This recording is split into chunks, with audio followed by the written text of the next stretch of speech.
Olá para todos, João Vitor Vroblesky, estudante de Psicologia, e neste vídeo de hoje vamos estar tratando da temática déficit de atenção e hiperatividade. Isso principalmente em relação a crianças é um caso bem sério e que atualmente nós temos quase como moda. Então uma criança, ela como eu já tenho referido, tem um outro vídeo no canal, então acesse o canal, se inscrevam, clique em gostei nos vídeos e assista um outro vídeo que é sobre a questão do bipolar. Então o transtorno bipolar também já virou meio modinha falar que uma pessoa quando ela tá alegre e de repente fica triste é bipolar. Assistam para vocês entenderem o transtorno bipolar, o que realmente é o transtorno bipolar e entenderem que não é bem assim a história. Não é uma pessoa simplesmente que está alegre e triste em momentos diferentes. Tem muito mais coisa aí. Igualmente também a déficit de atenção e a hiperatividade é uma coisa que é quase modinha. Então a criança, ela é alegre, ela é feliz, ela vive bem, já acham, como ela não tem doença, acham uma doença para colocar nela, que é da hiperatividade.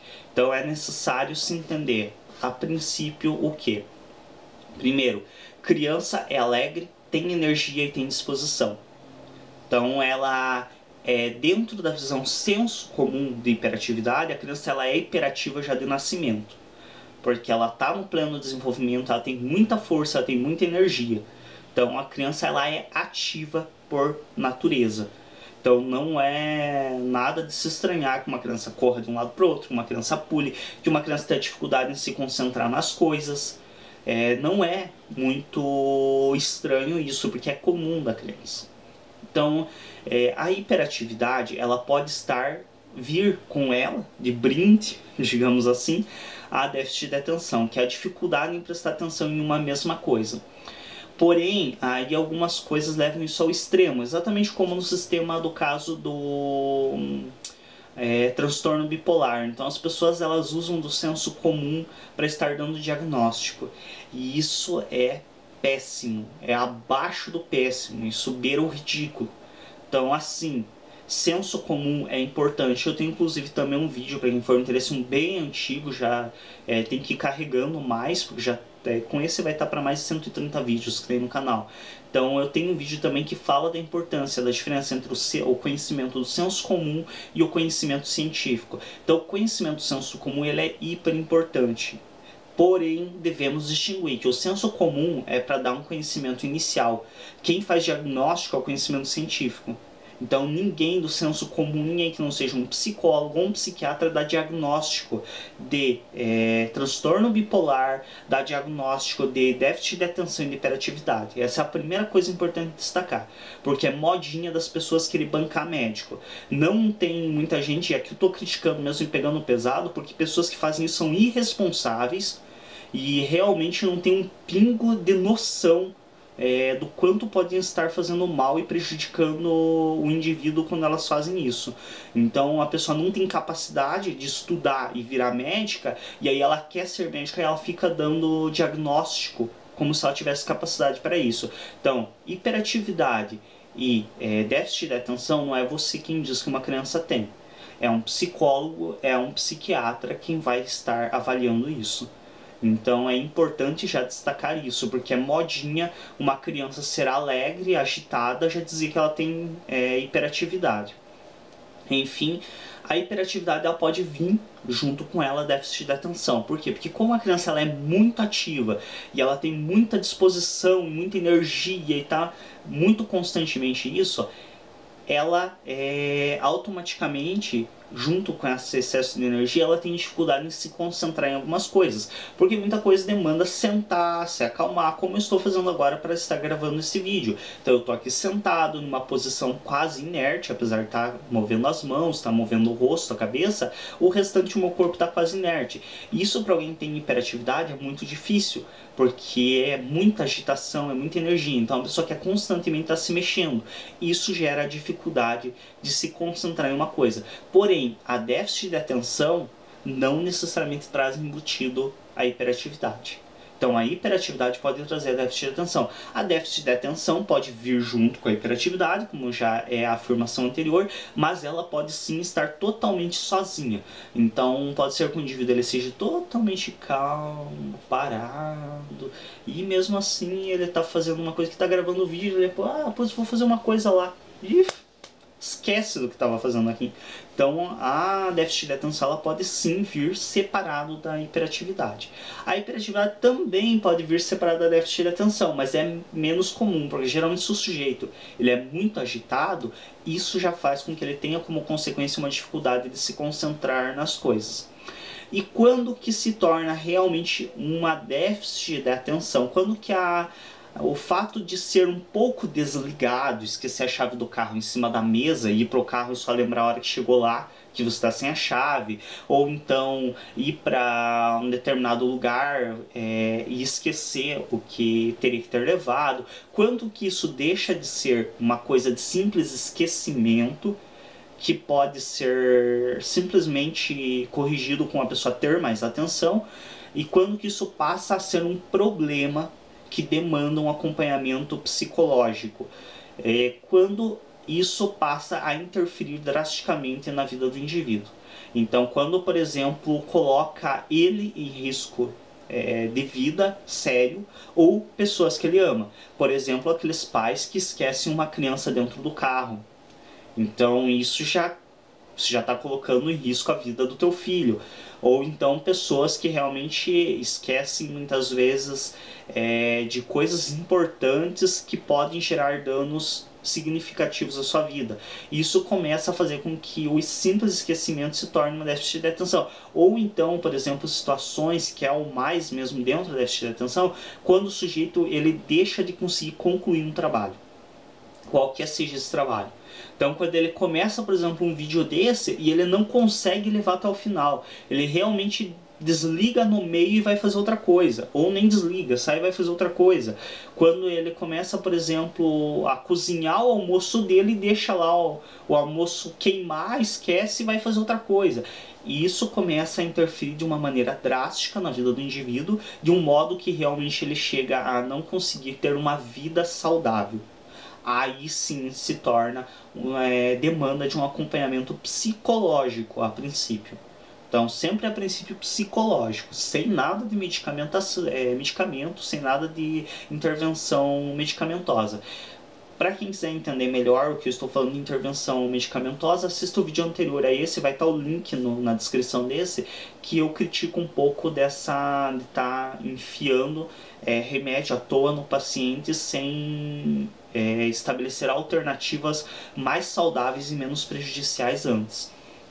Então, quando essa déficit de atenção chega ao nível do sujeito não conseguir preparar um almoço, não conseguir assistir uma aula, não conseguir muitas vezes nem sentar para assistir algo na televisão ou ler um livro, aí começa a interferir negativamente na vida desse indivíduo, começa a fazer com que a vida dele não seja mais uma vida saudável. Então, quando isso começa a prejudicar ele e ele se sente afetado negativamente por isso, aí demanda um acompanhamento psicológico. E aí, em segundo estágio, quando com uma déficit de atenção demanda um acompanhamento farmacológico, então entrada de um psiquiatra para estar receitando realmente uma intervenção medicamentosa. Quando esse indivíduo ele já realmente não consegue nem manter um diálogo. Então aí não tem condição. Como que um psicólogo vai tratar um indivíduo que você começa o atendimento, ele começa a te falar uma coisa, daí a pouco ele esquece, vai fazer outra coisa. Você pode estar até chamando a atenção dele, tentando trazer ele novamente para dentro da terapia. Mas isso se torna muito cansativo, difícil e de pouco efeito.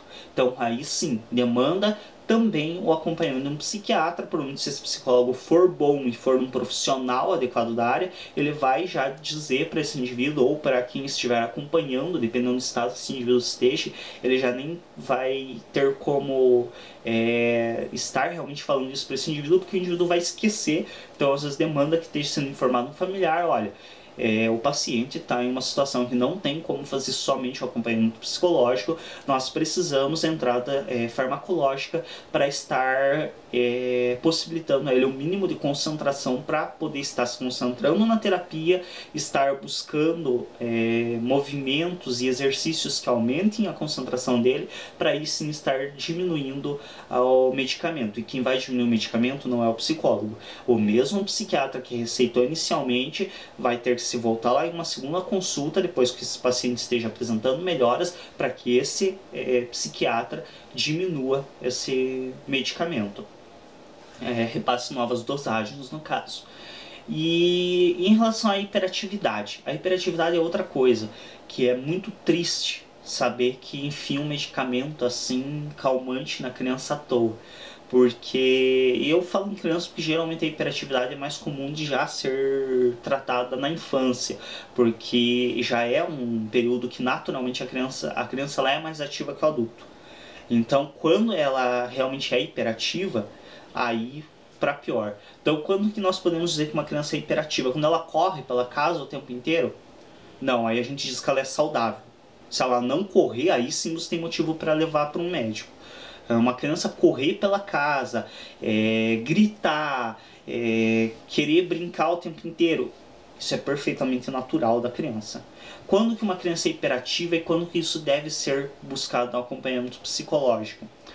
Quando uma criança, por exemplo, ela não tem capacidade nem de sentar para se alimentar. Então existem situações onde a criança ela é tão agitada que ela senta, come um pouco e já vai fazer outra coisa, vai brincar. Aí às vezes volta lá para comer mais bom. Isso é um problema. Isso realmente já está em uma situação onde vai trazer prejuízos para ela. Ela não vai conseguir se concentrar em uma aula, não vai conseguir aprender. Agora, o que acontece em relação à aula? Só fazendo um pequeno recorte dentro da hiperatividade, puxando novamente a déficit de atenção para dentro de uma aula. O que acontece muitas vezes que a gente vê, e é um mal que ocorre tanto em relação aos pais quanto aos professores. Não estou dizendo que a criança não possa ter hiperatividade e déficit de atenção, mas também é necessário se ter a outro detalhe. É mais fácil para os pais e para os professores acusarem o problema na criança do que neles mesmos. Então, geralmente, muitas vezes os pais não dão atenção adequada à criança e o professor também não dá uma aula adequada àquela criança, e aí já dizem que a criança tem déficit de atenção ou hiperatividade. Muitas vezes a tua aula é um saco mesmo. Então não é que aquela criança tem déficit de atenção. Ah, a criança tem déficit de atenção porque ela não se concentra na aula, eu estou explicando, ela está voando, está fazendo... Não, às vezes a tua aula é um chute mesmo. Você não tem capacidade para dar aula, essa que é a questão. Então é necessário também não se ater somente a isso, mas também não tentar isentar a culpa dos professores e dos pais. Então, se é só problema com aquela criança que não se concentra na aula, muitas vezes demanda um trabalho em casa dos pais para estar desenvolvendo um gosto maior daquela criança pelaquela matéria, pelo aquele assunto. Outras vezes é necessário se ver que se tem mais de um aluno que está distraído na sala, não é um problema de déficit de atenção em massa, não. É um problema com a aula do professor. Então também se faz necessário que esse professor tenha a capacidade de reestruturar a sua aula adequada àquela idade e à disposição daquelas crianças. Então isso também é muito importante, porque tem muito professor que, para não assumir a própria incompetência, fica chutando criança para o lado de psicólogo, dizendo que ela tem déficit de atenção. Não é bem assim, não. Então é necessário se entender que a déficit de atenção realmente ela demanda um tratamento quando é uma situação onde o sujeito ele não consegue trocar mais de um minuto de conversa com uma pessoa sem se distrair.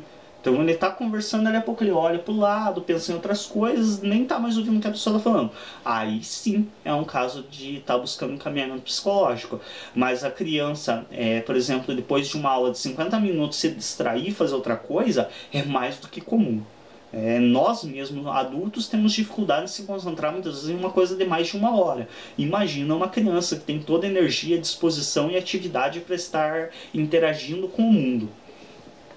Novamente voltando à hiperatividade, eu creio que a hiperatividade seja realmente o que dá mais tristeza de saber quando a criança é medicamentada com farmacológicos sintéticos. Por quê? Primeiro, existem medicamentos naturais para estar, calmantes naturais para estar aliviando um pouco o estresse e a agitação dessa criança. Então existem alternativas que ainda assim muitas vezes são desnecessárias. Por quê? Porque geralmente, como eu disse antes, toda criança ela é ativa por natureza. Quando que isso se torna hiperativo? Quando realmente ela não consegue, como eu disse, sentar para comer, prestar atenção em uma aula de 50 minutos, aí realmente a situação está mais complicada. Mas ainda assim existem inúmeras alternativas antes da entrada com o medicamento. Então você tem a alternativa, por exemplo, de exercícios físicos que vão cansar essa criança e vão fazer com que ela explore tanto essa energia quanto a própria agressividade.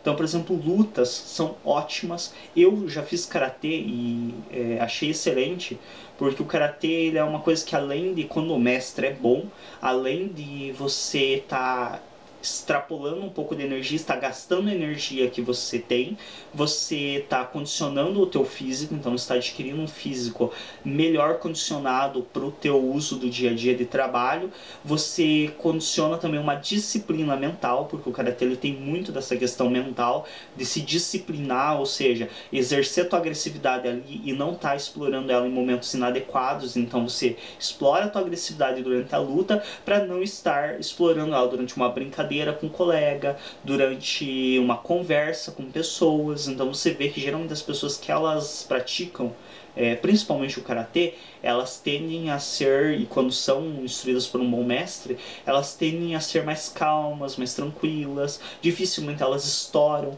porque elas já exerceram a agressividade delas no momento da luta, elas já extrapolaram a disposição que elas tinham ali, e fora de lá elas não têm muita disposição nem muito interesse de estar sendo agressivas. Porque a ideologia do karatê proporciona isso. Existem outras lutas que também proporcionam a mesma situação. O que é mais importante é que o mestre seja bom. E aí também em relação a lutas, esportes, futebol, muitos meninos, algumas meninas também gostam de estar jogando futebol, vôlei, natação. É importante também esclarecer para os pais que estejam direcionando essas crianças, fazer sempre um alerta muito válido da pedofilia, também tomar cuidado, como são atividades onde o professor ou mestre de luta, no caso, ele vai estar muito em contato físico com a criança, porque o mestre, frequentemente, ele vai ter que explicar golpes, ele vai ter que mostrar, posicionar o corpo da criança, então há um contato físico relativo, assim como na natação, assim como o futebol um pouco menos, mas também tem certos contatos físicos. Então é importante também que os pais estejam sempre avaliando e cuidando para ver se as crianças não estão sendo abusadas. Então sempre está em comunicação. A criança, quando ela está fazendo uma coisa nova, uma atividade nova, ela tende a gostar muito de falar a respeito. Então é só você ter paciência para ouvir e explorar. Então pergunta pra ela, e aí, aprendeu um golpe novo hoje? Como é que é? Me explica aí, me mostra aí, que legal. E como que é? O mestre tá te ensinando junto com as outras crianças, ele explica alguma coisa pra você à parte, separado. Não fazer que isso pareça ruim. Porque se você faz que pareça ruim, a criança automaticamente ela vai evitar te falar, porque ela tem medo de levar bronca, de ser penalizada por isso. Então você faz com que seja natural ela te falar que o mestre pode estar dando aulas particular para ela, explicando coisas longe dos outros alunos. Não, a forma como você vai falar para ela é natural. A forma como você vai ver, se ela te dizer que isso está acontecendo, não é natural. Porque, opa, pera lá. Um professor tem que explicar e ensinar os alunos todos juntos. Quando ele começa a ensinar um aluno à parte, aí já começa uma coisa que tem que ser vista, que tem que ser cuidada e avaliada. Então aí já começa uma situação meio preocupante e que demanda que os pais vão atrás, investiguem e estejam atentos. Enfim, geralmente essas práticas de esporte, lutas, elas já fazem com que a criança gaste muita energia e resolve boa parte dos problemas tidos como de hiperatividade. Então, boa parte desses problemas, com uma simples questão de exercícios, muitas vezes até a própria academia, também tem muitas crianças que frequentam a academia, fazem exercício na academia sem problemas, é ótimo, desde que não extrapole o limite do saudável, desde que não seja exagerado. Claro que não é bom para nenhuma criança ficar 4 ou 5 horas dentro de uma academia.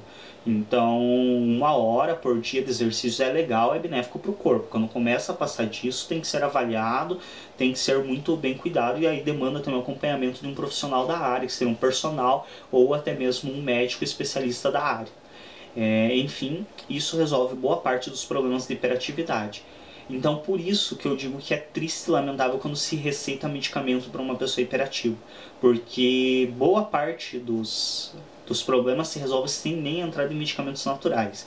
Aí, se os exercícios não são suficientes, aí sim, a entrada de um medicamento natural. Mas para se chegar aos medicamentos sintéticos é realmente nos casos extremos. Então é quando realmente aquela pessoa ela é tão agitada que ela não consegue parar nem por um segundo.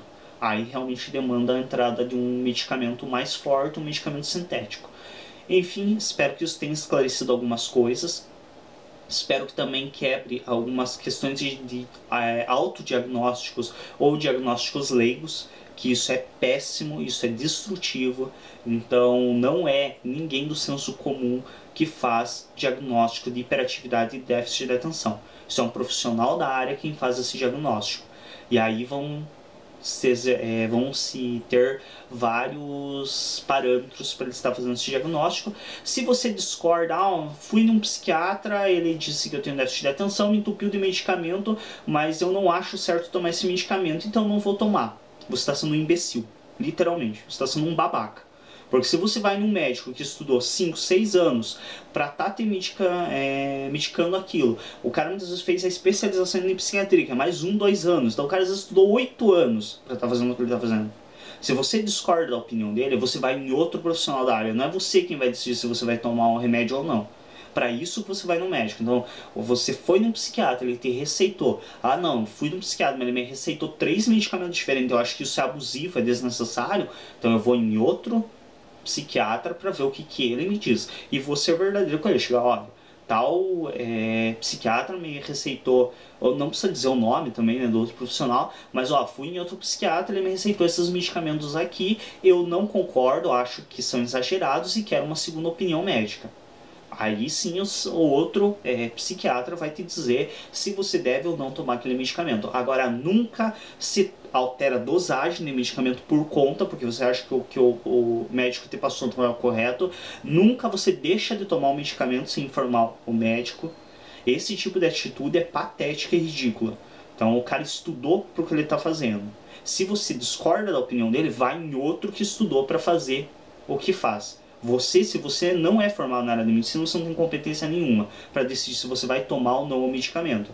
Se você é formado na área de medicina, eu também recomendo que procure outro profissional, porque muitas vezes em relação a nós mesmos, nós não enxergamos muita coisa. Então, assim como o psicólogo procura outro psicólogo para fazer o seu acompanhamento psicológico e não se faz uma autoterapia e sim busca outro profissional da área, assim também cabe aos médicos estarem buscando também um tratamento com outro profissional da área. Espero que esse vídeo tenha sido esclarecedor. Se inscrevam no canal, cliquem em gostei, acessem e assistam os outros vídeos do canal. Tem aí no canal já mais de acho que deve estar em mais de 130 vídeos agora. Então puxa até o final da página, clique em carregar mais, que vai carregando um monte de vídeos. A maioria na área de psicologia e filosofia, tem alguns que extrapolam um pouco, como esse de hoje e o outro anterior, que é sobre medicamentos, intervenção farmacológica. Esses extrapolam um pouco e vão para além até mesmo do que é somente cabimento da psicologia, mas também são úteis, são interessantes estarem sendo assistidos. Então vejam, explorem o canal aí e façam um bom uso. Obrigado a todos pela atenção e até o próximo vídeo.